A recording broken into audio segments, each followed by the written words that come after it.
5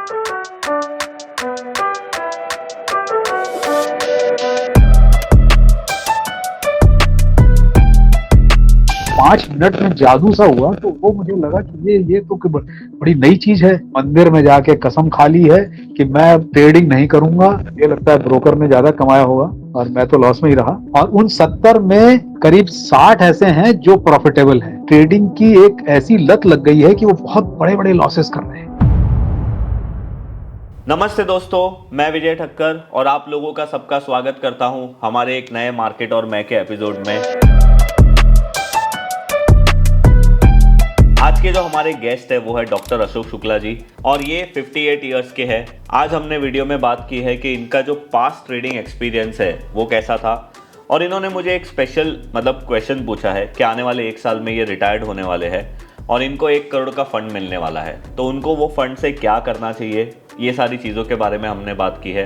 तो आइए चलिए अभी हम लोग बात करते हैं शुक्ला जी से। तो अशोक जी, वेलकम। वेलकम ठक्कर साहब। बड़ी खुशी की बात है कि जिनके वीडियोस देख करके ट्रेडिंग शुरू करी, जिनके वीडियोस देख करके ट्रेडिंग स्टाइल सीखना शुरू किया, वो मैं आज उनके उनके पॉडकास्ट में शामिल हूँ। और ये मेरे लिए बड़ी खुशकिस्मती की बात है, बड़ी बड़ी प्रसन्नता की बात है। अशोक जी, थैंक यू, आपने इतना सब कुछ बोला मेरे लिए। बट मैं भी एक नॉर्मली इंसान हूँ, अपनी गलतियों से मैंने बहुत कुछ सीखा है और ये सारी चीजों को आप लोगों के साथ शेयर करने के लिए ही हमने ये सीरीज को शुरू किया है। तो अशोक जी, आपने जो ये फॉर्म भरा है, मैंने आपके बारे में पढ़ा, बट हमारे व्यूअर्स आपके बारे में नहीं जानते, तो आप आपकी बैकग्राउंड एक हिस्ट्री देना चाहते हो कि आपने मार्केट में ट्रेडिंग और इन्वेस्टमेंट की जर्नी कैसे शुरू की और अभी आप हमारे से क्या चाहते हो। जी, मैं एक्चुअली एक टीसीएस अफसर हूँ और यूपी स्टेट गवर्नमेंट में हूँ और अभी रिटायरमेंट के आसपास पहुँच रहा हूँ। तो रिटायरमेंट के पास पहुँचने से पहले मुझे लगा कि रिटायर होने के बाद आदमी को एक्टिव रहने के लिए सबसे अच्छा फील्ड कौन सा हो सकता है, जिसमें आपको खुद अपने अपने डिसीजन खुद लेने हों, जब जहाँ पे बहुत ज़्यादा अ, लोगों से प्रभावित ना हो पा रहे हों आप। तो इस तरीके का सोचा, तो मुझे लगा कि क्या किया जाना चाहिए। एक दिन ऑफिस में बैठा मैं यही चर्चा कर रहा था, तो एक हमारे ऑफिस में क्लर्क हैं हिमांशु, तो वो मेरे पास आए और वो कहने लगे कि सर अब तो रिटायरमेंट प्लानिंग बड़ी आसान है और आप शेयर मार्केट में इन्वेस्ट करिए। और उन्होंने ये कह करके मेरा मोबाइल लिया और मेरे मोबाइल पे कुछ डाटा डाला। डालने के बाद मुझसे बताया कि सर ये आपका डीमैट अकाउंट खुल गया। मैं बड़ा अच्छा। चकित हुआ कि मुझे ये लगा कि ये क्या आपने 5 मिनट में कर दिया। तो पता चला कि उन्होंने ऑनलाइन मेरा डीमेट अकाउंट बना दिया उतनी देर में और ये कहा कि सर आप इसमें अब इन्वेस्टमेंट कर सकते हैं, इसमें आप पैसा इन्वेस्ट कर सकते हैं, इसमें आपको बैंक से अच्छा रिटर्न मिलेगा। तो मेरे लिए तो ओके। बड़ा अचरज भरा था ये कि ये अचानक 5 मिनट में ऐसा कैसे हो सकता है, क्योंकि मेरा जो पुराना अनुभव था शेयर मार्केट को लेकर के, मैं 93 में जब तैयारी कर रहा था हम्म। बीसीएस आईएएस एग्जाम्स की, तो उस समय हाँ। थोड़ा बहुत पैसा होता था। तो उस समय एक आईपीओ आया था इसका, रिलायंस का, तो मैंने अप्लाई किया ओके। था। वो मुझे अलॉट भी हुआ था, लेकिन उसका एप्लीकेशन मुझे याद है कि बहुत लंबा फॉर्मेट था। उसको भरा, फिर एक चेक भेजा, फिर उसके बाद उनके वो आए, फॉर्म्स आए, फिर उनके बाद उसका एक शेयर सर्टिफिकेट आया। शेयर सर्टिफिकेट के बाद में फिर उसमें कन्वर्टिबल डिबेंचर थे वो, तो बाद में हम्म। हर 6 महीने बाद हमको कुछ पैसा भेजना होता था, तो वो एक एडिसिव टिकट भेजते थे जो उस पर चिपकाया जाता था डिबेंचर सर्टिफिकेट पे, करेक्ट। तब वो कंप्लीट होता था। तो मुझे तो वही याद था कि इन्वेस्टमेंट के लिए इतना सब करना होता है। लेकिन ये जो 5 मिनट में जादू सा हुआ, तो वो मुझे लगा कि ये तो बड़ी नई चीज है। तो फिर हाँ। उसके बाद वो अकाउंट बन गया। अकाउंट बनने के बाद जैसा होता है, कुछ पैसा भी हमने उसमें डाल दिया, शुरुआती पैसा। अब जैसे ही पैसा डाल हम्म। दिया, तो फिर धीरे धीरे वो अ, हमारा कहीं से लोगों को पता चला होगा, मेरा मोबाइल नंबर पता चला, तो फोन भी आने लगे कि अरे हाँ। आपको हम ये बता सकते हैं, आपको ये कर सकते हैं, वो कर सकते हैं। तो शुरुआत में चूंकि चीजें जानकारी नहीं थी, तो मैंने हम्म। उनको फॉलो भी किया। कुछ वो ओके। इंदौर से आ रहे हैं, कोई कोई अहमदाबाद से आ रहा है फोन, कोई मुंबई से भी आ रहा था। एक मुंबई के थे, वो तो बड़ी ऐसी बातें करने लगे कि आप नहीं जानते हैं कि हम मुंबई वाले तो शेयर मार्केट ही चलाते हैं, हम हमको पूरी जानकारी होती है कि निफ्टी कहाँ अच्छा। जाएगी, कब जाएगी। तो अच्छा। खैर खैर ये सब बातें हुई। बातें होने के बाद कुछ में मैं फंसा, जैसे आम ट्रेडर फंसता है, तो एक आम आदमी की तरह हम्म। मैं भी फंसा और कुछ अपना लॉस भी किया। लेकिन लॉस करने के बाद फिर मुझे ये लगा कि मुझे कुछ इसमें, चूंकि आपके और बहुत सारे लोगों के वीडियोस देख करके मुझे ये मालूम था कि शेयर मार्केट में अगर आप फंसते चले गए तो फिर आप फंसते हाँ। चले जाओगे, और उसके बाद वहां से आप फिर जो है इसको गाली दे के निकलोगे कि ये बहुत गंदा मार्केट है, और ये तो हम्म। जुआ है, ये तो हम लोगों के लिए बना ही नहीं है, इसमें तो सेटिंग होती है, तो ये सब कह के निकलोगे। करेक्ट। तो मैंने एक डिसिप्लिन फॉलो किया। मैंने ये तय अच्छा। कर लिया कि मेरी जो सैलरी और मेरे घर के खर्चे और मेरी जो लाइबिलिटीज है उसको हम्म। निकाल करके लगभग 50,000 रुपया मैं महीने में इन्वेस्ट कर सकता हूँ, 50,000 रुपया मैं रिस्क पे रख सकता हूँ। तो मैंने यही तय ओके। किया कि हम 50,000 रुपये मार्केट में डालेंगे, और मार्केट में करेक्ट। वही शुरू किया कि 50,000 रुपये एक महीने में डालना, और उसके बाद ट्रेडिंग किए। लेकिन होता यह था कि चूंकि जब आप अनट्रेंड हैं, आपको जानकारी नहीं है, नए नए ट्रेडिंग अकाउंट खुले थे, तो वो लॉस ही चलता रहा। लेकिन एक चीज हम्म। का ध्यान रखा कि मैं अपने लॉस को 50,000 रुपीज पर मंथ से ज्यादा बढ़ने नहीं देता था। बढ़ने नहीं बस दे रहे थे, फिफ्टी राइट। थाउजेंड हो गया तो छोड़ दिया उसे। छोड़ने के बाद फिर ओके, नेक्स्ट मंथ का जब वो आएगा पैसा, तो नेक्स्ट मंथ में करेंगे, और नेक्स्ट मंथ का जो है फिर इसी तरह करते रहे। ये जर्नी तकरीबन 6 महीने बस मोर और लेस ऊपर नीचे चलती रही, और 6 महीने हम्म। तक कंटिन्यूअसली मैंने ये लॉस। बहुत सारे लोग मेरे होते गए। बैंक के कई, हाँ, बहुत सारे लोग ऐसे थे जो, जैसे बैंक जहाँ मेरा सैलरी जाता है, वहाँ के बैंक हम्म। मैनेजर भी करते थे। उन्होंने उन्होंने मुझसे ये कहा कि अरे सर, मैंने तो मंदिर में जाके कसम खा ली है कि मैं अब ट्रेडिंग नहीं करूंगा, और मेरा तो इतना नुकसान हो गया। तो मुझे उनकी बात लगी कि यार ये ऐसा कैसे हो सकता है कि बैंकिंग सेक्टर अच्छा, का वो आदमी बैंक ये नुकसान। मैनेजर, हाँ। हाँ, बैंक मैनेजर ओ। भी ऐसी स्थिति में पहुंच सकता है। तो खैर, मैंने फिर इस बात का ध्यान रखा कि अपने डिसिप्लिन को नहीं छोड़ूंगा मैं, हम्म। और उस डिसिप्लिन के साथ मैं लगातार ये करता रहा। और ये चीज और सोची कि मैं अगर मार्केट में टिका रहूंगा तो शायद हाँ। आगे की जर्नी मेरी कंटिन्यू हो पाएगी। अगर मैं हार करके चला गया तो फिर मेरी जर्नी कैसे हाँ। कंप्लीट होगी। तो मैंने ये बात करेक्ट। सोची कि भैया, कि मेरी जर्नी जो है तभी टिकी रहेगी जब मैं निश्चित एक फिक्स कर लिया कि भैया 50,000 से ऊपर के लॉस नहीं लूंगा, और इस 50,000 के लिए हाँ। मेंटली प्रिपेयर रहूंगा। तो साल भर के लिए मेरी ओके। प्रिपरेशन थी ये, कि भाई साल भर मैं ओके। अगर ऐसी स्थिति में चलता रहा तो मैं साल भर तक करता रहूंगा, और साल भर के बाद फिर अगर होगा तो फिर रिव्यू करूंगा अपनी जर्नी को। ठीक है। तो ठीक है। ये करता रहा मैं। अब इसी तरीके से ओके। करता रहा, लेकिन फिर उसके बाद 6 महीने बाद एक चीज और नई पता चली। वो ये पता चली कि जो मैं शेयर मार्केट में पैसा लगाता हूँ शेयर में, उनके हम्म। अगेंस्ट अगर मैं उसी ब्रोकर को उन्हें प्लेज कर दूं तो मुझे उसमें कुछ हाँ। पैसा मिल सकता है ट्रेडिंग के लिए। ओके। तो ये हाँ। कंसेप्ट मुझे बड़ा अच्छा लगा। मुझे लगा कि यार हाँ। ये जो 50,000 रुपये मैं डाल रहा हूँ और ये लॉस कर दे रहा हूँ, क्यों ना मैं इनको पहले शेयर में इन्वेस्ट कर दूं, फिर उसके अगेंस्ट जो मुझे कोलेटरल मिले उससे मैं ट्रेडिंग करूं। तो वो ठीक मुझे है। लगा, चूंकि इससे जो है मेरा एक पार्ट जो 50,000 रुपीज में दे रहा हूँ, वो कम से कम मार्केट को पहुंच जाएगा, और उसमें वो श्योर होगा कि वो सीधे लॉस में नहीं गया, उसको मैंने डायरेक्ट लॉस नहीं ओके। किया। ओके। उसके अगेंस्ट मैंने कोलेटरल उठाया, और जो लॉस कर रहा हूँ मैं कोलेटरल में कर रहा हूँ। खैर, ठीक ये है। चलता रहा, ये जर्नी चलती रही, और मोर और लेस साल भर तक तो ऐसा ही रहा। साल भर तो ये लगता है ब्रोकर ने ज्यादा कमाया होगा, और मैं तो लॉस में ही रहा।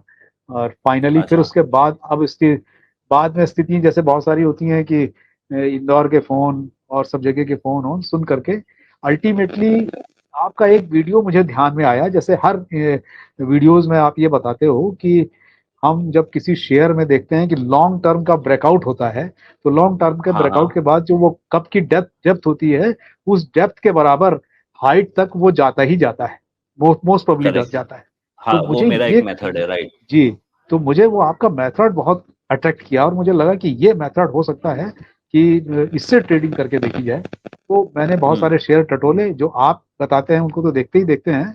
उसके अलावा हम्म। मैंने एक शेयर देखा, वो था ब्लू डार्ट ओके। कंपनी का। तो मुझे लगा कि उसमें इसी तरीके का बॉटम बना था, और उस बॉटम के बाद वो ब्रेकआउट कर रहा था, और उससे मैंने उसका ओके। टारगेट निकाला। टारगेट निकालने के बाद मैंने उसमें ठीक जैसी ब्रेकआउट कर रहा था वहां पे इन्वेस्ट कर दिया। Invest okay. करने के बाद वो शेयर थोड़ा महंगा शेयर था, 7,000 रुपए का, 7 साढ़े 7 हजार का शेयर था। और अभी हम्म। उस जो बॉटम बना था, वो बॉटम था करीब 2,000 नीचे बॉटम था।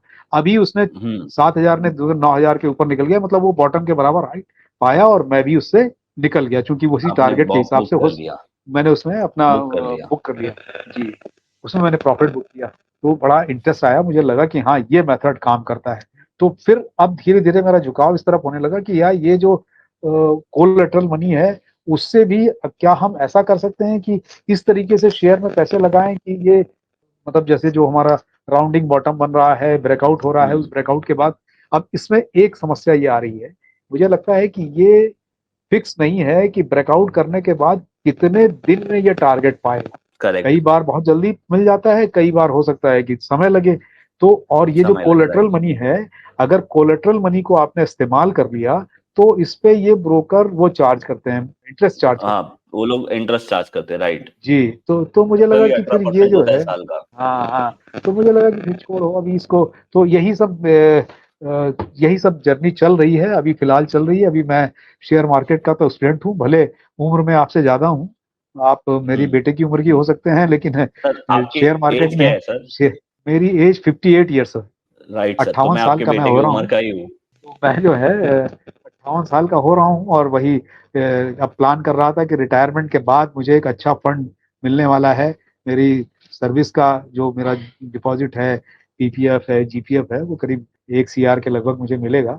तो मैं ये चाह रहा था कि ओके, अब मैं इन्वेस्टिंग, जब तक मैं रिटायर हूँ तब तक मैं इस तरीके से तैयार हो जाऊं कि मैं उस करेक्ट, अपने पैसे को ऐसे इन्वेस्ट कर सकूं कि जो मेरा इधर की सर्विस वाला पार्ट रहा, जो मेरी फर्स्ट इनिंग रही, उससे ज्यादा अच्छी इनिंग सेकंड हो, या लगभग वैसी ही इनिंग सेकंड की। करेक्ट, इसके लिए मैं शेयर मार्केट का एक स्टूडेंट अपने आप को मानता हूँ। अब सही है। अब चूंकि आप शेयर मार्केट के गुरु हैं, भले उम्र नहीं, में नहीं जरूर छोटे सर। हैं आप में से, लेकिन बेटा भी गुरु हो सकता है। तो अब इसलिए मैं चाहता हूँ कि आप इसमें कुछ सजेस्ट करें कि कैसे मैं इस पूरे के पूरे, जो मेरे पास पैसा आने वाला है, या जो मैं अभी, मेरा मेथड है कि लगभग 50,000 रुपये मैं महीने में निकाल सकता हूँ, तो उस 50,000 को कैसे पर मंथ इन्वेस्ट करूँ, इसके बारे में कुछ गाइड अगर आप कर सकें तो बड़ा अच्छा लगेगा। करेक्ट, ठीक है सर। तो अभी आपने बहुत ही अच्छी तरीके से आपकी सारी चीजें हमें बता दी, और अभी मैं आपको मेरी तरफ से आपके रिलेटेड जो भी मेरे सजेशन है वो मैं आपको बताऊंगा। बट उससे पहले मैं आपको बता दूं कि मैं कोई सेबी रजिस्टर्ड या ऐसा कोई आदमी नहीं हूं जो ये सारी गाइडेंस दे सकते हैं, और मेरे पास ऐसा कोई लाइसेंस भी नहीं है। मैं आपको जो भी राय अभी देने वाला हूं वो एक आपके बेटे के तरीके से ही, जो एक छोटा बेटा होता है उसका अपना एक्सपीरियंस है। मैं 2011 से मार्केट में जुड़ा हुआ हूं, उससे 2 साल पहले मैंने जॉब भी किया था, स्टॉक मार्केट में ही जॉब किया था। तो मेरा 10-12 साल का जो एक्सपीरियंस है, वो एक्सपीरियंस के बेसिस पे मैं आज आपको आपके सवालों के जवाब दूंगा, राइट। अभी जी आपने जैसे शुरुआत में बताया कि आपने मार्केट में ट्रेडिंग शुरू की, किसी आपके कलीग ने आपको अकाउंट ओपन करके दिया, एंड आप ऐसा सोच रहे हो कि भाई आपकी सेकेंड इनिंग मार्केट में हो, और आप अपने जो रिटायरमेंट फंड आने वाला है 1 करोड़, उसको अच्छी तरीके से अलोकेट करके अपनी लाइफ अभी जैसी चल रही है वैसी या उससे बेटर आगे लाइफ को बना सको। तो बहुत अच्छा थॉट प्रोसेस है सर, और मैं आपको उसके लिए विश भी करता हूं। अभी मैं आपको एक चीज बता देता हूं कि स्टॉक मार्केट में एक ये जो स्टॉक मार्केट की जर्नी होती है ना, आज मुझे 12-13 साल मुझे भी हो गए हैं सीखते सीखते। बट कभी कभी मुझे भी ऐसा लगता है कि अरे यार ये चीज मुझे पहले क्यों नहीं पता थी, ये चीज मुझे अगर पहले पता होती तो शायद मैं आज कहीं और होता। तो मुझे हर 2-3 साल के बाद ऐसा रियलाइजेशन होता ही है। ये क्यों होता है? क्योंकि स्टॉक मार्केट में इतनी चीजें हैं सीखने के लिए कि शायद हमारी जो एज है ना वो खत्म हो जाएगी, पर हमारी नई सीखने की जो चीजें हैं ना वो खत्म नहीं होने वाली है। तो जैसे आपने लिखा है कि आप डॉक्टर हो, तो आपने पीएचडी की है, राइट? तो आपने किस में जी, पीएचडी की है सर? मैंने फिजिक्स में पीएचडी की, मैं फिजिक्स का स्कॉलर रहा हूँ, और अपने अरे पीसीएस में वाह। आने से पहले फिजिक्स का लेक्चरर रहा हूँ। और ये ओके। जो देश में नीली बत्ती का चार्म होता है, उसी चार्म को लेकर हाँ। के अपनी लेक्चररशिप छोड़ करके एडमिनिस्ट्रेटिव सर्विसेज में आया था। ओके। तो सर अभी एक जस्ट ऐसा ही जनरल क्वेश्चन पूछ रहा हूँ कि ये जो आपने पीएचडी की उसको कितने साल लग गए ये पीएचडी को क्लियर करने के लिए? पहले बीएससी, 3 साल की बीएससी, फिर उसके बाद 2 साल एमएससी, उसके बाद 3 साढ़े 3 साल करीब रिसर्च, तब जा करके हाँ। करीब 3 3 6 7 8 9 साल करीब लगे आपको डॉक्टरेट होने। 9 साल की करेक्ट। जर्नी तो कम से कम। हाँ, तो जैसे आपने ये बताया, वैसे मेरे ख्याल से कोई फिजिशियन डॉक्टर होते हैं जो सर्जरी करते हैं, उनको भी उतना ही समय लगता है प्रैक्टिस वगैरह के साथ। एग्जैक्टली। तो जी। हर एक हर एक फील्ड में है ना सर, लोगों को पहले सीखने के लिए टाइम देना पड़ता है, जो होता है थियरी लर्निंग। उसके बाद होता है थोड़ा प्रैक्टिकल लर्निंग, जो हम इंटर्नशिप में करते हैं वो, और उसके बाद हम हमारी जॉब शुरू करते हैं। उसमें भी हम जॉब में भी ऐसी बहुत सारी चीजें होती है जो हमने थियरी में सीखी होती है, पर जॉब में वो थोड़ी उल्टी हो जाती है। फिर वहां पे हमें हमारा एक्सपीरियंस अप्लाई करके उसको ठीक करना पड़ता है, राइट। तो बिल्कुल उसी तरीके बरोबर। से स्टॉक मार्केट भी एक ऐसा ही प्लेटफॉर्म है, एक ऐसा ही एक आप बोल सकते हो कि ये भी एक ऐसा सब्जेक्ट है, जैसे आपका फिजिक्स है, किसी का हिस्ट्री होगा, तो ये भी एक ऐसा सब्जेक्ट है जिसमें आपको पीएचडी करनी है। तो अभी अगर हमें यहाँ पे पीएचडी करनी है तो हमें इसके बेसिक्स फंडामेंटल समझने पड़ेंगे कि ये काम कैसे करता है। और सबसे बड़ा फंडामेंटल जो यहाँ पे काम करता है वो करता है डिमांड और सप्लाई का। अगर किसी शहरों में और किसी कंपनियों में डिमांड है तो उसके भाव बढ़ेंगे, अगर किसी कंपनियों में सप्लाई है तो उसके भाव घटेंगे। अब ये डिमांड बढ़ने के कुछ कारण होते हैं, जैसे कंपनी के अच्छे फंडामेंटल्स हो गए, या गवर्नमेंट का अच्छा पॉलिसी हो गया वो कंपनी के लिए, तो उसके डिमांड बढ़ेगी। या फिर लिक्विडिटी एक सबसे बड़ा फंडामेंटल पॉइंट होता है जो मार्केट को ऊपर खींचता है। जैसे एफआईएस जो होते हैं, बड़े इन्वेस्टर होते हैं, बाहर के देश वाले जो हमारे देश में पैसा इन्वेस्ट करते हैं, तो अगर वो किसी 2-3 कंपनी के पीछे पड़ गए, तो उन्होंने वो 2-3 कंपनी का भाव ऊपर बढ़वाना ही है। और अगर किसी 2-3 कंपनी के पीछे वो एफआईएस लोग पड़ गए बेचने के लिए, जैसे अभी रिसेंटली अदानी एंटरप्राइज में हुआ था, कुछ हम्म। हिडन बग की रिपोर्ट आई थी, तो वो शेयर्स के भाव एक ही दिन में आधे हो जाते हैं। तो ये डिमांड और सप्लाई का बेसिक कॉन्सेप्ट चलता है यहाँ पे। अब पूरा गेम यही है कि हमको ये ढूंढना है कि कहाँ डिमांड है और कहाँ सप्लाई है। अगर आप सेल करना चाहते हो तो आपको सप्लाई वाला कॉन्सेप्ट ढूंढना पड़ेगा, अगर आप बाय करना चाहते हो तो आपको हमेशा डिमांड ढूंढनी पड़ेगी। अब यहाँ पे प्रॉब्लम ये आ जाती है कि फंडामेंटल्स चीज को छोड़ के स्टॉक मार्केट में लोग सब कुछ करते हैं। क्योंकि यहाँ पे क्या है कि जैसे हमारा ये पीएचडी करने का एक एजुकेशन का प्रोसेस है, डॉक्टर बनने का एक प्रोसेस है, इंजीनियर बनने का एक प्रोसेस है, उसी तरीके से एक अच्छा ट्रेडर और इन्वेस्टर बनने का कोई प्रोसेस इंडिया में है ही नहीं, राइट। तो उसमें क्या होता है, जैसे आपने अपनी जर्नी शुरू की, इंदौर वाले ट्रेड्स आप लेना शुरू कर दिए, मैंने भी अपने लाइफ में गलतियां की है। तो हमें हमेशा वही बंदा ज्यादा बेटर लगता है जो बहुत कॉन्फिडेंटली अपने बारे में बोलता है। जैसे आपने बोला ना, मुंबई से किसी का फोन आया था, उसको बहुत पता है कि निफ्टी के मूव कैसे होती है। किसी को पता नहीं होता सर कल मार्केट में क्या होगा। पर अगर कोई झूठ बोले कॉन्फिडेंस के साथ और वो नए आदमी के सामने बोले, तो वो नए आदमी को क्या लगे कि अरे यार, ये आदमी ने तो बहुत जबरदस्त बात कर दी। और वो आदमी अगर सूट बूट पहन के आए तो वो तो और अच्छा हमारे लिए आइडियल बन जाए, है ना। क्योंकि हमारे यहाँ पे लोगों को नॉलेज से ज्यादा अंदर कितना नॉलेज है उससे ज्यादा ये देखते हैं कि वो बाहर से कैसा दिखता है। तो अभी मैं आपको ये बोलूंगा सर कि आपकी ये जर्नी में हम लोग शुरू में क्या करना, मैं आपको सजेस्ट ये करूंगा कि आप 2-3 साल सिर्फ फोकस करिए लर्निंग के ऊपर। मतलब आप इसमें ट्रेड करिए, हम सिर्फ थियरी लर्निंग की बात नहीं करेंगे, हम प्रैक्टिकल लर्निंग की बात करेंगे। पर ये प्रैक्टिकल लर्निंग में आपका कैपिटल ज्यादा नहीं लगेगा, क्योंकि अभी आपकी एज को कंसीडर करते हुए मेरे को ये पता है कि शायद आप मुझे बताइए सर, आपकी फैमिली में आपके रिटायरमेंट के बाद क्या स्थिति रहेगी? आप डिपेंडेंट हो या आपकी मंथली एक्सपेंस और ये सारी चीजों की क्या स्थिति रहेगी सर? नहीं, मेरी फैमिली में कोई लायबिलिटी नहीं रिटायरमेंट के बाद। मेरे बच्चे सेटल्ड हैं, बिटिया डॉक्टर है, बेटा भी जॉब कर रहा हाँ। है और वाइफ भी कमा रही हैं, तो मेरी अपनी कोई लायबिलिटी नहीं है। लेकिन हाँ, करेक्ट। बच्चों की खुशी के लिए जब आपके पास कुछ होता है तो आप उनकी खुशी में शरीक होते हैं, तो वो इन्वेस्टमेंट जो अपनी खुशी के लिए आप कर सकें, बस वही लायबिलिटी है। बाकी करेक्ट। मेरे होम लोन रिटायरमेंट के पहले ही कंप्लीट हो जाएंगे, और बाकी लोन वाली भी कोई, मतलब मेरे जितनी लायबिलिटीज हैं लोन की, आप सब लोन, खत्म कर दी हाँ सब खत्म हो या जाएंगी खत्म हो रिटायरमेंट के जाएगी बाद। रिटायरमेंट तक? हाँ बिल्कुल। वो ओके। बहुत बड़ी नहीं है, पर छोटी छोटी छोटी लायबिलिटी है। हाँ, पर फिर भी मैं ये चाहता हूं, जैसे आपने बोला कि मैं आपके बेटे जैसा हूं, तो मैं ये चाहूंगा कि भाई अगर आपकी जगह पे मेरे पिताजी हो और उनके पास 1 करोड़ रुपया रिटायरमेंट के बाद आने वाला है, तो उनके ऊपर कोई लाइबिलिटी नहीं है। इसका मतलब ये नहीं है कि हम वो 1 करोड़ को रिस्क में ले ले कि भाई 1 साल में ही उसका 50 लाख कर दे। हमारा ये इंटरेस्ट रहेगा, मेरे और मेरे डैड का, अगर वो मैं मेरे डैड को सलाह दूं तो, कि भाई हम ये 1 करोड़ में से पहले कुछ अमाउंट को सेव करेंगे। जैसे समझ लो 80 लाख को हमने सेव कर दिया। अब सेव करने का दो तरीका है, या तो आप एफडी कर दीजिए या तो आप म्यूचुअल फंड में इन्वेस्ट कर दीजिए। मैं आपको सलाह दूंगा म्यूचुअल फंड। और म्यूचुअल फंड में भी बहुत कैटेगरी होती है।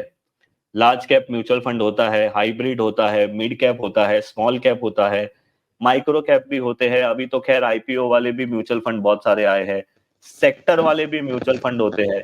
तो मैं आपको सजेस्ट करूंगा, जैसे आपकी एज है उसको कंसीडर करते हुए कि हम ये पैसे पे रिस्क लेना नहीं चाहेंगे, तो हम क्या कर सकते हैं कि ये पैसे को हम लार्ज कैप म्यूचुअल फंड में इन्वेस्ट कर देंगे।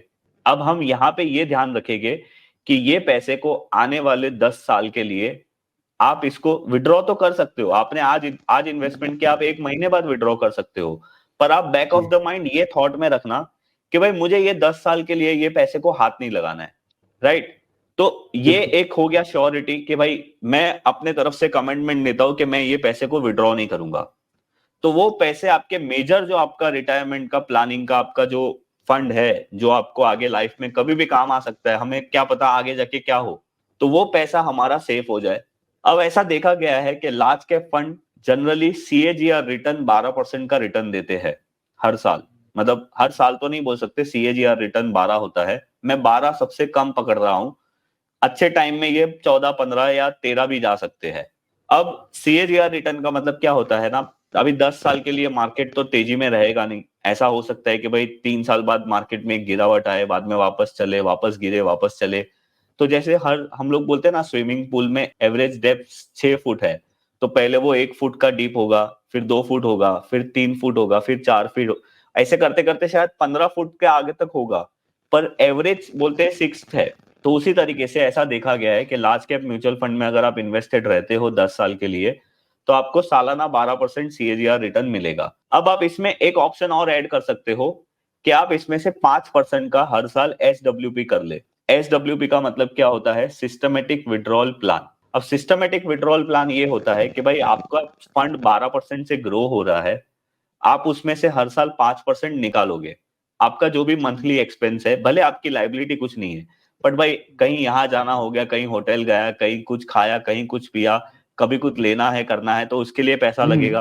तो आप ऐसा बच्चों सोचो कि के भाई बच्चों को बच्चों के कुछ गिफ्ट बर्थडे देनी हैं। है, हाँ हाँ, बिल्कुल हाँ, बिल्कुल। बच्चों को कुछ गिफ्ट देनी है, उनको कहीं खाना खाने लेके जाना है, कहीं हमें मूवी देखने जाना है, तो हम उसके लिए पैसा कहाँ से लाएंगे। तो आप 5% उसमें से निकालोगे, फिर भी आपका जो फंड है वो 5-6% से ग्रो होगा। तो 10 साल के बाद आप हर साल 5% निकालने के बाद भी आपका जो जो भी 80 लाख रुपए आप डालोगे, वो आपको बढ़ के ही मिलेगा वापस से पैसा, जो आपको एफडी से मेरे हिसाब से अच्छा ही रिटर्न मिलेगा म्यूचुअल फंड में। तो ये हो गया हमारा सेफ साइड का पार्ट। अब आते हैं हम हमारे इक्विटी वाले पार्ट में कि भाई हमें हमारी आने वाली जर्नी में, मतलब मैं चाहता हूं कि आप 100 साल जिए, तो आप 100 साल तक अच्छी इन्वेस्टमेंट या ट्रेडिंग कैसे कर सकते हो। अभी इसके अंदर आता है बहुत सारा कैटेगरी। क्या आपको इंट्राडे ट्रेडिंग करना है, इंट्राडे के अंदर भी आता है फ्यूचर्स ऑप्शन, या फिर आपको इक्विटी में ट्रेडिंग करना है। इक्विटी में आता है भाई, इक्विटी में भी आप इंट्राडे कर सकते हो, उसमें आप थोड़ा लंबा समय के लिए ट्रेड करते हो, उसे स्विंग बोलते हैं। उससे लंबे समय के लिए ट्रेड करोगे तो उसे शॉर्ट टर्म बोलते हैं, और उससे भी लंबे समय के लिए 1-2 साल से ज्यादा उसको बोलते हैं लॉन्ग टर्म इन्वेस्टमेंट। तो अभी आपको आपकी ये आने वाले रिटायरमेंट होने से पहले आपको ये ढूंढना है कि आपको क्या सूट करता है। अभी मैं आपको एक बात बताऊं, जैसे आपके ऑफिस में ही कोई भाई होगा, उसे लॉन्ग टर्म इन्वेस्टमेंट सूट करता है, और वो लॉन्ग टर्म इन्वेस्टमेंट में ऐसी कंपनी ढूंढते हैं कि जो 100 रुपए की वैल्यू है पर अभी मिल रही है 50 रुपए में, तो इसको बोलते हैं वैल्यू इन्वेस्टिंग, राइट। बट उसको ये हर हर दिन तो नहीं मिलेगी ऐसी कंपनी, शायद वो पूरे साल रिसर्च करता होगा, बहुत सारी कंपनीज के पढ़ता होगा, बहुत सारी रिसर्च करता होगा, और साल में 2 या 3 अपॉर्चुनिटी उसे मिलती होगी। तो वो एक हाँ अलग बिल्कुल। इन्वेस्टमेंट हो गया, है ना। तो वो उसे सूट करता है, पर ये कंपलसरी नहीं है कि ये इन्वेस्टमेंट स्टाइल आपको सूट करे। अब मेरा इन्वेस्टमेंट स्टाइल क्या है, मैं मोमेंटम इन्वेस्टमेंट करता हूं, मोमेंटम ट्रेडिंग करता हूं। और मेरा चार्ट देखने का तरीका क्या है, मैं वीकली, मंथली, क्वार्टरली, कभी कभी 6 महीने का भी चार्ट देखता हूं। मैं ये कोशिश करता हूं ढूंढने की कि कौन से सेक्टर में मूवमेंट अभी चल रहा है, उसके अंदर के कौन से स्टॉक स्ट्रांग है, मैं उसमें पैसा लगा के 1 महीना, 1 साल, 2 साल तक उसमें बैठा रहूंगा। और जब तक वो सेक्टर का मोमेंटम चलेगा, वो स्टॉक का मोमेंटम चलेगा, मैं उसमें बैठ के पैसे कमाने की कोशिश करूंगा। तो अगर आपको मेरी मेथड सीखनी है, तो मैं आपको जो मेरा एक एक कोर्स है जो मेरे मेथड के बारे में सारी चीजें बताता है, वो मैं आपको उसका एक्सेस फ्रीली दे दूंगा। तो वो आपको मेरी हाँ तरफ से जी। मिल जाएगा। आप वो एक बार देखिए कि अगर आपको वो मेथड समझ में आती है तो आप उसे प्रैक्टिस करिए। अगर आपको मेरी मेथड नहीं समझ में आती है, आपको कुछ और समझ में आता है, ऐसा भी हो सकता है कि भाई आने वाले 2 साल में आप खुद अपनी मेथड डेवलप कर दो। आप खुद एक मेथड बना लो कि विजय भाई ये देखो ये मेरे को बराबर सूट करता है और मैं इससे हर साल अच्छे पैसे कमाता हूँ। तो आप उसे को ही प्रैक्टिस करो। और एक फुल टाइम ट्रेडर होने का मतलब ये नहीं है कि आप पूरे दिन लैपटॉप के सामने बैठे रहो और 9:15 बजे से लेके 3:30 बजे तक ट्रेड ही करो। अगर आप ऐसे करोगे तो आपसे ज्यादा आपका ब्रोकर पैसा कमाएगा। बट अगर आप इसको एज अ बिजनेस लोगे, जैसे अभी आपका जो भी जॉब है वो भी एक तरीके से एक मतलब किसी ने वो सिस्टम बनाई है ना कि पहले यहाँ पे जाओ फिर ये होगा फिर वो होगा, वो सिस्टम में ही चलता है। तो हमें हमारे पैसे को स्टॉक मार्केट में बहुत सारे अच्छे अच्छे बिजनेसेस है, हमें वो अच्छे बिजनेस में कैसे इन्वेस्ट करना है उसका तरीका पहले ढूंढना पड़ेगा। एंड बिलीव मी सर, मुझे ये तरीका ढूंढने के लिए 5-6 साल लग गए। जो मैं अभी आपको बता रहा हूँ कि ये मेरा तरीका है, वो तरीके को ढूंढने के लिए ही मुझे 5-6 साल लगे। तो मैं आपको ये हेल्प कर सकता हूँ कि मेरा जो तरीका है वो मैं आपको अभी दे सकता हूँ। अगर आपको वो तरीका समझ में आता है तो आपका जो लर्निंग कर्व है वो कम हो जाएगा। फिर उसके अंदर लर्निंग आप भी पीरियड कुछ थोड़ा। एडिशन कर सकते हो। हाँ, फिर उसके अंदर आप भी कुछ एडिशन कर सकते हो। उसके अंदर आप भी कुछ नई चीजें ऐड कर सकते हो जिससे वो चीज और इम्प्रूव हो जाए। तो वो एक कर सकते हैं। तो अभी जी। आपका ये तरीके से आपको ये प्लान करना पड़ेगा। और सर एक मेरे तरफ से एडवाइस है कि आप ट्रेडिंग करना बंद कर दीजिए। नहीं ट्रेडिंग, नहीं ट्रेडिंग नहीं करता, मैं तो इन्वेस्टमेंट ही करता हूँ। और इन्वेस्टमेंट के हाँ, अगेंस्ट जो कोलेटरल मिला, उस कोलेटरल को यूज करके मैं सोचता हूँ कि वो कोलेटरल है तो उसको कैसे उसको हम गेन। यूटिलाइज करें और उससे हम गेन कर सकें। ये पर मेरा सर एम है। वो कोलेटरल को आप सिर्फ डेरिवेटिव्स में यूज कर सकते हो, इक्विटी में नहीं कर सकते। अच्छा। अगर आप इक्विटी में करोगे तो आपको मार्जिन मतलब वो जो इंटरेस्ट लगेगा 18% साल का, तो हम्म, वो भी आपकी कॉस्ट बन जाएगी। हाँ वो भी कॉस्ट बन जाएगी, तो सही कह रहे मतलब फिर आपको वो पैसे को लगाने के बाद आपको एटलीस्ट 18% से तो ज्यादा ही रिटर्न कमाना पड़ेगा, क्योंकि 18% का इंटरेस्ट तो ब्रोकर ही ले लेगा। बिल्कुल बिल्कुल सही कहा आपने। है चलिए ना? बहुत तो आपके आपके सजेशंस बिल्कुल हाँ, बिल्कुल काम आएंगे मेरे। और हाँ। और मुझे सर मैं लगता है एक मेरे ही चीज नहीं बल्कि पूछना और लोगों चाहता के हूँ। भी काम आएंगे। ये सर, और मैं एक चीज पूछना चाहता हूँ सर, जो आप ये हर महीने जो शेयर्स ले रहे हो, आप एक ही कंपनी के शेयर जमा कर रहे हो कि आप हर महीने अलग अलग कंपनी के ले रहे हो? नहीं, मैं एक्चुअली करता क्या हूँ, निफ्टी 50, मोस्ट प्रोबब्ली निफ्टी 50 में जो कंपनियां होती हैं उन्हीं के शेयर्स हाँ। लेता हूँ। और एक पता नहीं, हो सकता है आने वाले समय में ये मेथड सही जाए मेरा। मैं ये देखता हूँ कि हम्म। उसमें से किसी दिन अगर कोई शेयर 1.5-2% डाउन होता है, उस दिन मैं हाँ। उसको खरीद लेता हूँ। और खरीदने के बाद ओके। कभी मतलब मैक्सिमम शेयर में, लेकिन हाँ एक थोड़ा सा मुझे लगता है थोड़ा ये मतलब एक अच्छा नहीं होना चाहिए कि मेरे मेरे पोर्टफोलियो में इस समय तकरीबन 70 शेयर है, 70 शेयर। अभी दे उनमें से मैंने आपको ये अभी, इसलिए पूछा। और उन 70 में करीब 60 ऐसे हैं जो प्रॉफिटेबल हैं। किसी किसी की हाँ। प्रॉफिटेबिलिटी 550% है, किसी की ओके। प्रॉफिटेबिलिटी 2% भी है। और 2% के नीचे जो जिसमें लॉस है, वो लॉस मैक्सिमम 12% है। तो उसमें हम्म। मेरा जो मैंने अभी तक जो सोचा है, ये आप बताइएगा अपने अनुभव से, ये ज्यादा सही है या गलत है। मैंने ये सोचा है कि जो लॉस वाले शेयर हैं, वो अगर लॉस मेरा बढ़ करके 20% के लगभग हो जाएगा तो मैं उस शेयर से निकल जाऊंगा। हालांकि हैं वो हम्म। फंडामेंटली बहुत अच्छे, जैसे हिंदुस्तान जिंक में इस समय मुझे लॉस चल रहा है 12%। हम्म। इसी तरीके के वो अच्छी अच्छी कंपनी के शेयर हैं जिनमें मुझे लॉस है। तो मुझे लगता है कि ये आज अपने निचले लेवल पे हैं, कल ये हो सकता है अच्छे लेवल पे चली जाएं, इसलिए मैंने इनको होल्ड करेक्ट। किया है। 20% तक जब तक ये गिरेंगी तब तक मैं इनको होल्ड करे रखूंगा अपने पोर्टफोलियो में। ओवरऑल जो मेरा पोर्टफोलियो आज है उसमें मेरी टोटल अभी 1.5-2 साल की जर्नी है। 1.5-2 साल की जर्नी में मेरे पास जो इक्विटी का जो टोटल वो है, प्रॉफिट है, वो करीब 20% के लगभग है, ये लॉस राइट। और प्रॉफिट मिला करके। और जैसे आपने बताया कि ये म्यूचुअल फंड में इन्वेस्ट करना चाहिए, तो इसके लिए मैंने 15,000 रुपए अपने फिक्स करे हुए हैं कि मैं 15,000 रुपए महीने में, 1-1 हजार रुपए की 15 SIPs हैं जो म्यूचुअल फंड हाँ। में होती हैं। वो 15,000 रुपए अलग इन्वेस्ट होते रहते हैं। और वो कुल मिला करके मैं समझता हूँ कि जैसे आपने जो मेथड बताया है लगभग लगभग वैसा ही है। कुछ इसमें और इजाफा करूंगा मैं, क्योंकि आपकी बातों से ये लगा कि मुझे म्यूचुअल फंड वाले पार्ट पे 70% या 75% फोकस करना चाहिए, और इक्विटी वाले पार्ट पे 25% ही रहना चाहिए। क्यों? अभी स्थिति वो मैंने लगभग अभी फिफ्टी क्यों फिफ्टी बोला? परसेंट है जी। हाँ, नहीं तो मैंने वो ऐसा क्यों बोला? क्योंकि अभी आप अपना पैसा अच्छी तरीके से संभाल सकते हो, उसकी गारंटी कम है। जब आपको बिल्कुल बिल्कुल। अपनी गारंटी, अपने आप पे कॉन्फिडेंस आ जाए, जब हमारी मेथड एकदम जी फुल प्रूफ हो जाए, तब जी हमारा पैसा मैक्सिमम हमारे पास ही होना चाहिए। और दूसरी बात सर, अभी मैं आता हूं आपके पोर्टफोलियो के ऊपर। जैसे आपने बोला आपके पास 70 स्टॉक्स है, नंबर ऑफ हाँ स्टॉक्स आपके सर। पास 70 है। सर 70 स्टॉक किसी एक म्यूचुअल फंड के फंड में होता है, शायद आपके पास उससे ज्यादा है। ओहो। तो अभी आप समझो, आपका आपका जो, मैं आपको ये चीज भी गारंटी से बोल सकता हूं कि आपको जो स्टॉक में 400% रिटर्न मिल रहा है, उसमें आपका इन्वेस्टमेंट ज्यादा नहीं होगा। हाँ बिल्कुल, सबसे कम इन्वेस्टमेंट उसी में है। है ना? तो अभी अभी देखो सर, बहुत सारे लोग है ना ऐसे बोलते हैं कि डाइवर्सिफिकेशन करना बहुत अच्छी चीज है हमारे पोर्टफोलियो के लिए, पर आपका पोर्टफोलियो ओवर डाइवर्सिफाई है। अभी निफ्टी के अंदर ऐसे देखने जाए तो 200 कंपनी है, निफ्टी 50 में तो 50 ही है। पर क्या हम 50 की 50 निफ्टी कंपनी में पैसा डाल के हम रिटर्न कमा सकते हैं? तो आप कमा सकते हो। पर अगर आपको वही करना है, तो आप निफ्टी 50 के 50 कंपनियों में पैसा क्यों डाल रहे हो? आप निफ्टी 50 के 20 ही ले लो, जो इंडेक्स फंड होता है निफ्टी हाँ 50 20 एग्जैक्टली करके। जी। आप वही जी खरीद जी। लो। अगर आपने वो एक खरीदा है, उसका मतलब आप निफ्टी की 50 कंपनी में निवेश कर रहे हो। तो आपका जो, आपका जब आप पोर्टफोलियो खोलते हो तो आपका ऐसा नंबर ऑफ एक्सेल लिस्ट बड़ा होता होगा, उसके जगह पे आप निफ्टी 50 में डालोगे तो आपका तो एक ही वो दिखेगा।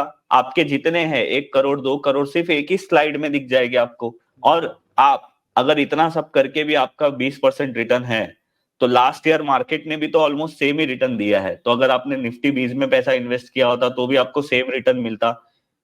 जी तो बिल्कुल अभी मैं बिल्कुल आपको सही ये कह सजेस्ट करूंगा कि सर अभी आपको ये देखना जरूरी है कि जैसे अभी हमारे ऑफिस में स्वरा मैडम है, तो स्वरा जी ने मुझे बोला कि विजय भाई मुझे इन्वेस्टमेंट करना है, आप मुझे बताइए मैं क्या करूं। तो मैंने उनको बोला कि देखो, आप पहले तो आपका बच्चा है तो उसकी एसआईपी करो, वो तो आप बिना भूले करो, वो तो करते ही रहो। क्योंकि मैंने भी वही किया है। मेरी जो बच्ची है जब से वो 1 साल की थी, तब से मैंने एक अमाउंट एसआईपी शुरू की है, उसको मैं हर साल बढ़ा ही रहा हूँ, मैं उसको घटा नहीं रहा हूँ। क्या वो एसआईपी करना मेरे लिए जरूरी है? जरूरी इसलिए है कि आगे जाके कभी मुझे कुछ बड़ा नुकसान हो गया तो मेरी बेटी का जो एसआईपी है वो मुझे बचा लेगा। मैं तो चाहता हूं कि वो एसआईपी से ज्यादा पैसा मैं ही बना लूंगा, पर फिर भी मैंने वो उसके सेफ्टी के लिए रखा है। वो हर महीने मेरे बैंक से कट जाता है, मुझे पता नहीं चलता है। तो सेम मैंने स्वराज जी को सलाह दी। दूसरी सलाह उनको क्या दी कि आपको स्टॉक मार्केट में इन्वेस्टमेंट करना है ना, अगर आपका फंड छोटा है तो पहले हम आपके फंड को बड़ा करते हैं।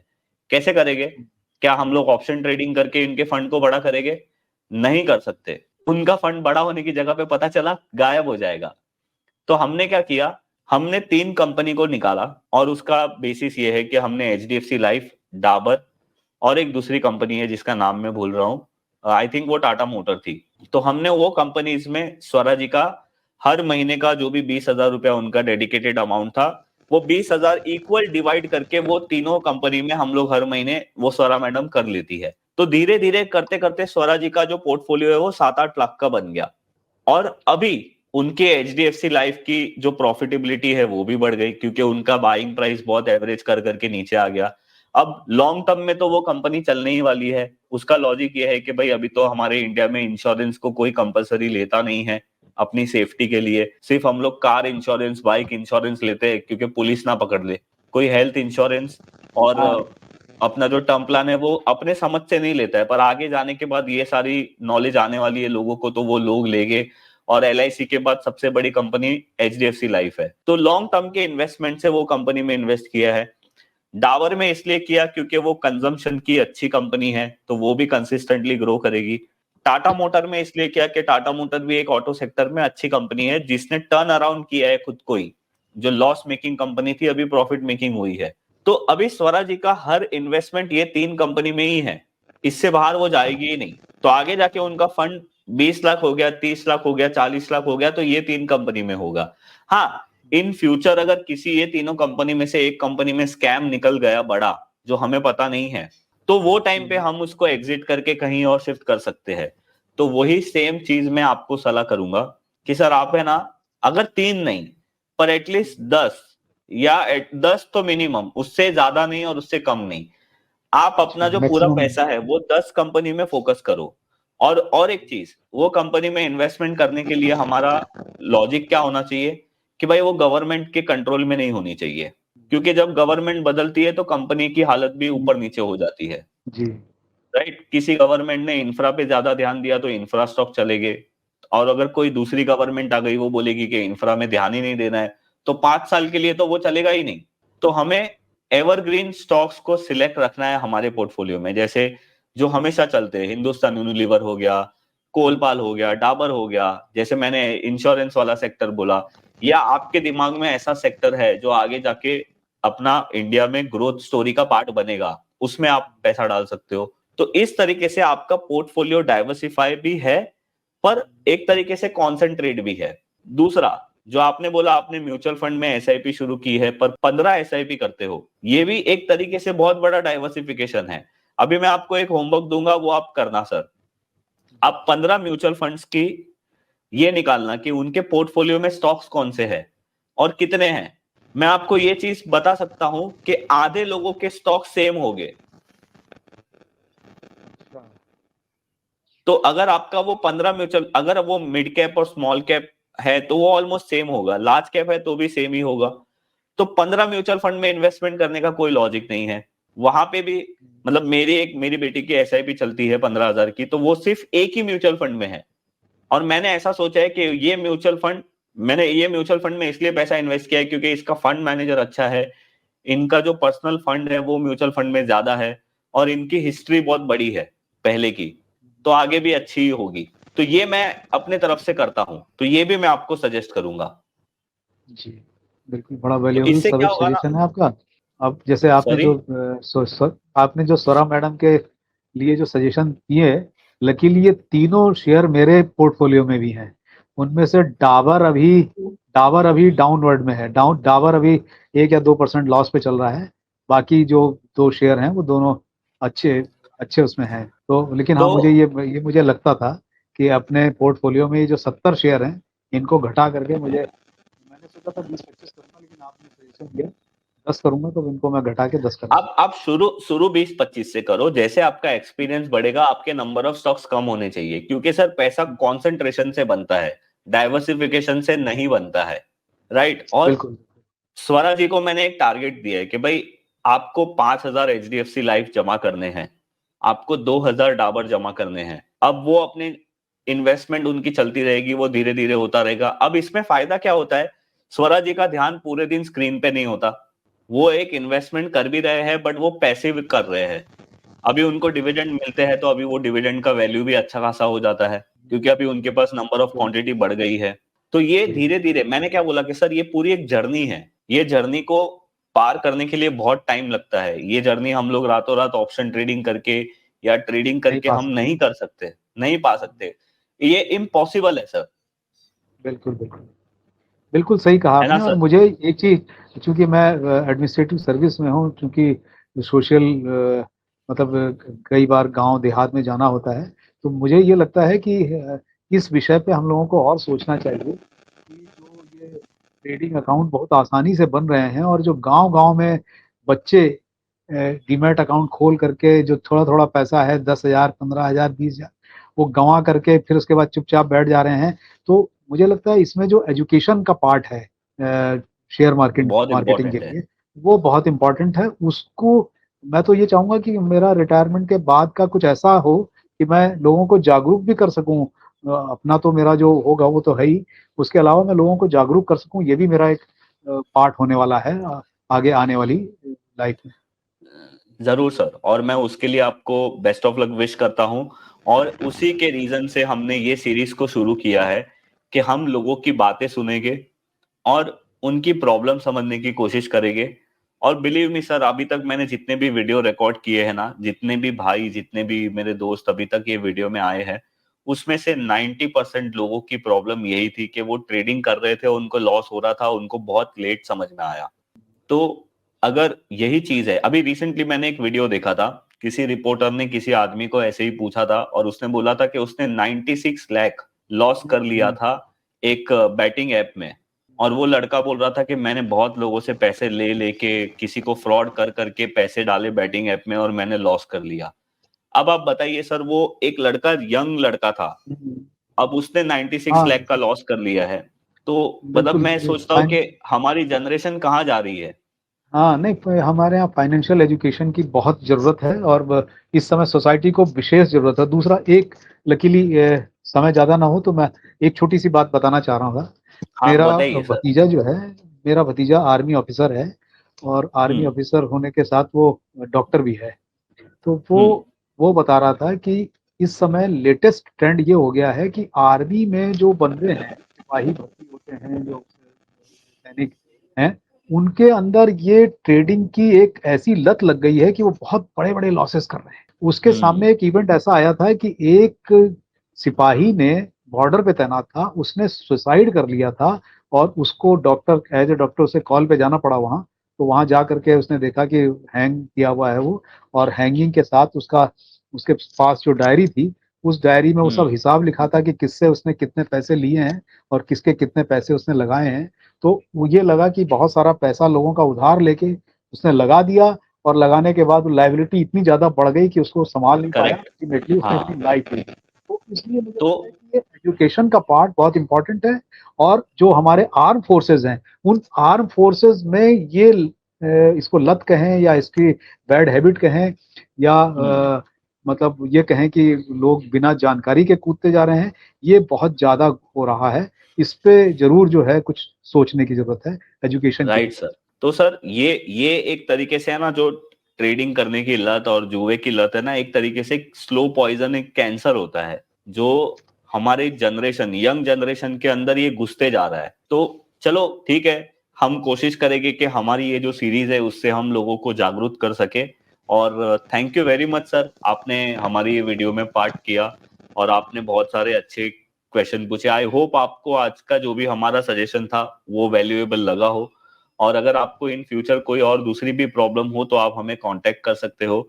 मैं आपको हमेशा हेल्प करने के लिए यहाँ पे ही रहूंगा। और thank you sir, thank you very much. बहुत बहुत बहुत बहुत धन्यवाद ठक्कर साहब। और मैं मतलब आपका तहे दिल से पुनः शुक्रिया अदा करता हूं, और ये चाहूंगा कि आपके दिए हुए सजेशंस के हिसाब से मैं अपने पोर्टफोलियो को रिशफल कर सकूं। और साथ ही साथ मैं तो ये चाहूंगा कि आपकी टीचिंग या आपके मेथड, या आने वाले दिनों में हम ऐसी स्थिति में पहुंचे कि आप 2 साल बाद फिर से मुझे बुलाएं और कहें कि हाँ, ये देखिए हमारी जरूर पॉडकास्ट सर। में आए थे, और इन्होंने ये करने के बाद, ये परिवर्तन करने के बाद आज इनका पोर्टफोलियो इस स्थिति में है। तब शायद मैं ऐसी स्थिति में हूँ कि पोर्टफोलियो आपके सामने दिखा भी सकूं। अभी तो मैंने 100%। वर्बली बताया आपको कि मेरा पोर्टफोलियो बहुत बड़ा है, और मुझे खुद भी लगता है कि ज़्यादा बड़ा हो गया है, और उसमें से कुछ निकलने की जरूरत है। बहुत बहुत धन्यवाद एक बार फिर से विजय जरूर। जी, आपने बहुत बहुत अच्छे सजेशन दिए। मैं निश्चित रूप से इन सजेशंस पे काम करूंगा। और जब मेरा फंड मिलेगा, और फंड जब मैं इन्वेस्ट कर रहा हूँ, तो निश्चित रूप से मैं आपसे पूछूंगा, सजेशन लूंगा कि पक्का। ये जो लार्ज लार्ज कैप आपने बताया म्यूचुअल फंड, ये क्योंकि लार्ज कैप भी बहुत सारी कंपनियों के अलग अलग होते हैं, बहुत तो सारे कौन होते सी हैं। कंपनी का लार्ज फंड ज्यादा अच्छा है, इसका सजेशन मैं जरूर आपसे मांगूंगा। जरूर सर, जरूर मैं आपको हेल्प करूंगा। और मेरा भी यही इंटेंशन है सर कि आज मैं आपके साथ वीडियो बना रहा हूं, मैं एक बार 2 साल बाद, 3 साल बाद फिर से बनाऊं कि देखो सर हमारे पास आए थे और आज इनमें ये इम्प्रूवमेंट हो गया है। और ये मैं सिर्फ आपके साथ नहीं, जिनके भी साथ ये वीडियो बनाऊंगा ना, मेरा पर्सनल इंटेंशन यही है और मैं भी यही तरीके से लॉन्ग टर्म सोच के चल रहा हूं कि ये वीडियो से आपका फायदा हो और हमारे जो व्यूअर्स है, जो देख रहे हैं, उनका भी फायदा हो, जिससे हम सब एटलीस्ट सोसाइटी को कुछ रिटर्न दे सके कि भाई देखो, ये गलत है, ये सही है, आप ये सही तरीके को फॉलो करो, ये सही तरीके में थोड़ा समय लगेगा बट आपको अपनी मंजिल तक पहुंचा देगा। थैंक सही you sir, very much. Thank you very much. तो आप लोग कमेंट करके बताइए कि आप लोगों को ये वीडियो कैसा लगा और आप लोगों को क्या लगता है कि शुक्ला जी को पहले क्या करना चाहिए, मतलब म्यूचुअल फंड में ज़्यादा इन्वेस्ट करके अपने पैसे को सेव करना चाहिए या फिर डायरेक्ट स्टॉक मार्केट में पूरे पैसे को इन्वेस्ट करना चाहिए। आप भी नीचे कमेंट करके बताइए, शायद आपके कमेंट भी शुक्ला जी देखेंगे तो उनको अच्छा लगेगा। और अगर आप लोगों को ये सीरीज का पार्ट बनना है तो मैंने नीचे गूगल फॉर्म का लिंक दिया है, आप वहाँ पे जाके आप सारी डिटेल भर सकते हो, तो आप भी ये सीरीज का पार्ट बन सकते हो। अगर आप लोगों को ये वीडियो पसंद आया तो लाइक और शेयर ज़रूर करिए। और हाँ, अगर आपने हमारे चैनल को सब्सक्राइब नहीं किया है तो चैनल को सब्सक्राइब ज़रूर करिए। मैं मिलूंगा आप लोगों को ऐसे ही कोई नेक्स्ट वीडियो में, तब तक के लिए बाय बाय।